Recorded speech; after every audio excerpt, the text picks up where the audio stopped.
सोचो अगर मार्केट सिर्फ ऊपर ही जाता रहे तो क्या होगा, और सिर्फ नीचे ही जाता रहे तो। पर ऐसा होता नहीं है। तो ऐसा क्यों नहीं होता है? इसका जवाब है इम्पल्सिव और रिट्रेसमेंट, जो बिगिनर ट्रेडर के लिए एक बहुत इंपॉर्टेंट टॉपिक होता है फ्रेंड्स, इम्पल्सिव और रिट्रेसमेंट। तो चलिए हम आज देखते हैं इम्पल्सिव और रिट्रेसमेंट क्या होता है। देखिए फ्रेंड्स, यहाँ पर मार्केट कुछ समय तक धीरे धीरे मूव कर रहा था। जैसा कि हमको दिख रहा है, यहाँ पर प्राइस कोई भी जंप नहीं कर रहा था। फिर एकदम से बायर्स एक्टिव हो गए। ये देखिए, यहाँ पर एकदम से ग्रीन ग्रीन कैंडल बनने लगी और उन बायर्स ने काफी कम समय में काफी डिस्टेंस तय कर ली। ये देखिए, जैसा कि हमको दिख रहा है। ठीक है, अब ये जो बड़ा सा मूव और स्ट्रॉन्ग मूव आया है फ्रेंड्स, इसी मूव को हम इम्पल्सिव मूव कहते हैं। हम बिल्कुल सिंपल रखेंगे कि मार्केट में स्ट्रॉन्ग और एक डायरेक्शनल मूव आता है, उसको क्या बोलेंगे हम? Impulsive move. जैसा कि हमको ये मार्केट में दिख ही रहा है, देखिए जैसा कि हमको ये चार्ट में दिख रहा है। ठीक है, अब जो यहाँ पर मार्केट फिर नीचे गया, ऊपर आया और फिर नीचे गया, इस जगह को बोलते हैं हम रिट्रेसमेंट। ठीक है, इस जगह को हम क्या बोलेंगे? रिट्रेसमेंट।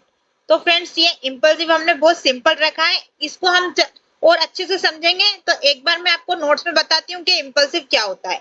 तो देखिए फ्रेंड्स, जैसा कि मैंने नोट्स में लिखा है कि इम्पल्सिव क्या होता है। इम्पल्सिव मूव मार्केट का एक स्ट्रॉन्ग और फास्ट डायरेक्शनल मूव होता है। जैसा कि फ्रेंड्स हमने अभी चार्ट में देखा, ये देखिए यहाँ पर भी है कि मार्केट ने पहले धीरे धीरे मूव कर रहा है, प्राइस धीरे धीरे चल रहा है और उसके बाद एकदम से ही बायर्स ने मार्केट हाथ में लिया और जंप कर दिया। इसी को ही हम क्या बोलते हैं? Impulsive move. आगे क्या लिखा है? जिसमें बायर्स या सेलर्स पूरी तरह कंट्रोल में होते हैं और प्राइस तेजी से एक डायरेक्शन में मूव करता है। ठीक है, तो इम्पल्सिव मूव बिल्कुल सिंपल होता है। अब इम्पल्सिव मूव के फ्रेंड्स हम देखते हैं टाइप। और भी सिंपल लाइन में लिखा है मैंने कि इम्पल्सिव मूव बराबर मार्केट का एक स्ट्रॉन्ग मोमेंटम वाला मूव। ठीक है, जो ये मोमेंटम आया है इसी को ही हम इम्पल्सिव मूव कहते हैं या स्ट्रॉन्ग मोमेंटम कहते हैं। ठीक है फ्रेंड्स, आगे चलते हैं। इम्पल्सिव मूव के टू टाइप्स होते हैं, एक तो बुलिश इम्पल्सिव मूव और एक बियरिश इम्पल्सिव मूव। अब हम पहले बुलिश इम्पल्सिव मूव को चार्ट में देखते हैं। तो देखिए फ्रेंड्स, हम बिल्कुल रियल चार्ट में देखेंगे। ये ज्यादा पुराना चार्ट नहीं है, 3 जून का ही है। देखिए, अब फ्रेंड्स यहाँ पर देखिए, प्राइस कुछ समय के लिए यहाँ पर धीरे धीरे मूव कर रहा था और फिर बायर्स ने अपने हाथ में ले लिया मार्केट। देखिए, और एकदम से प्राइस ऊपर की तरफ जाने लगा, कैंडल्स ग्रीन कैंडल बनते हुए। अब ये जो ग्रीन कैंडल बन रही है फ्रेंड्स, और फिर मार्केट ऊपर जंप हुआ है। देखिए जैसा कि हमको दिख रहा है यहाँ पर। तो इसी मूव को हम क्या बोलते हैं? Bullish impulsive move. ठीक है, जब बायर्स एक्टिव हो जाते हैं और प्राइस को बहुत कम समय में तेजी से ऊपर ले जाते हैं फ्रेंड्स, इसी को ही हम क्या बोलते हैं? Bullish move. ठीक है, बुलिश इम्पल्सिव मूव। जैसा कि नोट्स में लिखा है कि बुलिश मूव क्या होता है? जब बायर्स मार्केट पर कंट्रोल ले लेते हैं और प्राइस तेजी से ऊपर मूव करता है। जैसा कि अभी हमने चार्ट में देखा, मतलब जब मार्केट स्ट्रॉन्ग मोमेंटम के साथ ऊपर मूव करे, बुलिश इम्पल्सिव मूव होता है, जो कि हमने चार्ट में देखा। एक बार इससे भी देख लीजिए। जैसे देखिए, यहाँ पर मार्केट एकदम से मूव किया, फिर नीचे आया, फिर गया, फिर ऊपर चला गया। ठीक है, ये 1 2 3 4 5 ये इम्पल्सिव मूव है। ठीक है फ्रेंड्स, जो एकदम से ऊपर जा रहा है, स्ट्रॉन्ग मोमेंटम को ही हम इम्पल्सिव मूव कहते हैं। और अगर ग्रीन ग्रीन कैंडल बने और बायर्स एक्टिव हो तो उसको हम बोल देंगे बुलिश इम्पल्सिव मूव। ठीक है, सिंपल लाइन में क्या लिखा हुआ है? सिंपल लाइन में लिखा है स्ट्रॉन्ग बाइंग मतलब इम्पल्सिव मूव। यार इस इम्पल्सिव मूव देखते हैं। यहाँ पर देखिए, लगातार रेड कैंडल बन रही है एक साथ, वो भी फुल बॉडी के साथ। देखिए यहाँ पर वीक कम है और बॉडी जाता है। ठीक है, तो क्या ये इम्पल्सिव मूव हो गया, बियरिश इम्पल्सिव मूव। और उसके बाद देखिए यहाँ पर मार्केट फिर जोन में चला गया और फिर नीचे फिर मार्केट चला गया। देखिए यहाँ पर एक इधर भी एक स्ट्रॉन्ग इम्पल्सिव मूव दिख रहा है और एक यहाँ पर स्ट्रॉन्ग इम्पल्सिव मूव दिख रहा है और एक यहाँ पर भी कह सकते हैं कि ये इम्पल्सिव मूव है। फ्रेंड्स, ये हो गया बियरिश इम्पल्सिव मूव। ठीक है, इसको एक बार हम नोट्स में देख लेते हैं, उसके बाद हम बिल्कुल और भी अच्छे से क्लियर कर लेंगे फ्रेंड्स, ताकि हमको कोई भी दिक्कत नहीं आए। बिगिनर के लिए इम्पल्सिव और ब्रेकआउट और बॉस को पहचानना बहुत थोड़ा सा मुश्किल हो जाता है, तो हमको नोट्स से और हम चार्ट में प्रैक्टिस करते जाएंगे तो उससे हमको बिल्कुल क्लियर हो जाएगा कि इम्पल्सिव मूव क्या है, ब्रेकआउट क्या है और बॉस क्या है। ठीक है, चलिए चलते हैं। आ गए नोट्स में। बियरिश इम्पल्सिव मूव में क्या लिखा है? देखिए, जब सेलर मार्केट पर कंट्रोल ले लेते हैं और प्राइस तेजी से नीचे मूव करता है, मतलब जब मार्केट स्ट्रॉन्ग मोमेंटम के साथ नीचे मूव करे। ठीक है, देखिए जैसा कि यहाँ पर ये स्ट्रॉन्ग मोमेंटम आया, फिर प्राइस थोड़ा सा ऊपर गया, फिर नीचे स्ट्रॉन्ग मोमेंटम आया, फिर प्राइस थोड़ा सा ऊपर गया। अभी जो नीचे से स्ट्रॉन्ग मोमेंटम आ रहा है इसी को ही हम क्या बोलते हैं, बियरिश इंपल्सिव मूव। ठीक है फ्रेंड्स, सिंपल लाइन में क्या लिखा है friends, strong selling bearish impulsive move. ठीक है, बिल्कुल सिंपल याद रखना है हमको।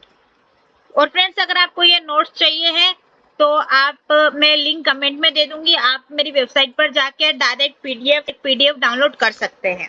आगे नोट्स में देखते हैं फ्रेंड्स, हम पहले क्या लिखा हुआ है। बुलिश इंपल्सिव मूव से पता चलता है फ्रेंड्स के बायर्स एक्टिव है, बायर मार्केट को कंट्रोल कर रहा है और बुलिश मोमेंटम स्ट्रॉन्ग है। ठीक है, जैसा कि हमने अभी चार्ट में देखा था, बायर्स ने पूरा कंट्रोल ले लिया था और एक स्ट्रॉन्ग मोमेंटम था। ठीक है, बिल्कुल ग्रीन कैंडल बनती हुई जा रही थी, उसी से पता चल जाता है कि बुलिश इंपल्सिव मूव है। ठीक है, बियरिश इंपल्सिव मूव से कैसे पता चलेगा कि ये बियरिश इंपल्सिव मूव है, देखिए सेलर एक्टिव है, सेलर मार्केट को कंट्रोल करना है और बियरिश मूवमेंट स्ट्रॉन्ग है, जैसा कि हमने अभी चार्ट में देखा। मैंने कुछ इंपॉर्टेंट बात भी लिखी है इस नोट्स में ताकि हमको बिल्कुल क्लियर हो जाए। जैसे कि क्या है, देखिए एक बार हम देखते हैं नोट्स में। अब एक इंपॉर्टेंट पॉइंट समझो, इंपल्सिव मूव को आइडेंटिफाई करने के लिए हम सबसे पहले क्या देखते हैं, स्ट्रॉन्ग मोमेंटम। जैसा कि हमने देखा कि बिल्कुल प्राइस ऊपर तक गया तो मतलब बायर्स एक्टिव है और उसका भी एक स्ट्रॉन्ग मोमेंटम आना चाहिए। अगर बात सेलर की हो रही है तो नीचे से स्ट्रॉन्ग मोमेंटम आना चाहिए, तो बियरिश स्ट्रॉन्ग इंपल्सिव मूव हो जाएगा। ठीक है, और बिल्कुल फास्ट मोमेंटम आना चाहिए, बिल्कुल कैंडल बनती जाना चाहिए, तो वो क्या हो जाएगा, फास्ट मोमेंटम। छोटा या कम रिट्रेसमेंट होना चाहिए, जैसा कि उसमें था, जैसा कि चार्ट में था। चलो देखते हैं एक बार। ये यहाँ पर अब ये नीचे गया, ये देखिए यहाँ पर छोटा सा और कम रिट्रेसमेंट है। रिट्रेसमेंट को फ्रेंड्स हम और अच्छे से सीखेंगे। अभी तो बस जनरली जब प्राइस नीचे आता है यहाँ पर तो इसको हम क्या बोलते हैं, रिट्रेसमेंट। ठीक है, चलिए देखते हैं आगे। इंपल्सिव मूव में कैंडल कैसी होती है, सबसे इंपॉर्टेंट पॉइंट, कैंडल्स बड़ी होनी चाहिए, जैसा कि मैंने आपको बताया था। एक ही डायरेक्शन में क्लोज होनी चाहिए, जैसा कि मैंने बताया था, कैंडल बनती ही जा रही थी वहां पर एक ही डायरेक्शन में। मोमेंटम दिखाती है, ये हमने समझ लिया था रियल चार्ट में, इसीलिए हमको कोई दिक्कत नहीं आ रही है नोट्स की लाइन समझने में। लेकिन ध्यान रहे फ्रेंड्स कि बड़ी कैंडल हमेशा इंपल्सिव मूव नहीं होती है। जैसे मान लीजिए कि यहाँ पर बड़ी ग्रीन कैंडल आ गई, दो आ गई, तो इसका ये मतलब नहीं है फ्रेंड्स का ये इंपल्सिव मूव है। ठीक है, ये हमको ध्यान में रखना है।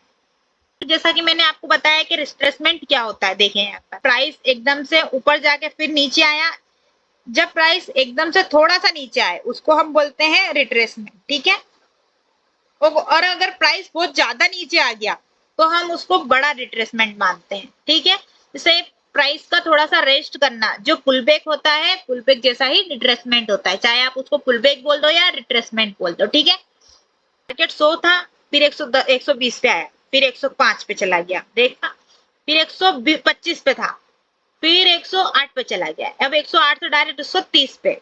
यहाँ दिक्कत क्या हो रही है कि 120 से सीधे 105 पर जा रहा है। ठीक है, 125 से सीधे 108 पर प्राइस ऊपर जा रहा है, लेकिन बार बार बहुत ज्यादा नीचे भी आ रहा है। इसमें मैंने लिखा है मतलब क्या, पुश मतलब प्राइस ऊपर गया, फिर बड़ा सा पुल बैक आया, फिर पुश किया, फिर बड़ा सा पुल बैक आया, इससे मूव वीक लगने लगता है फ्रेंड, है ना, हमको पता ही है, क्योंकि प्राइस एकदम से नीचे जा रहा है।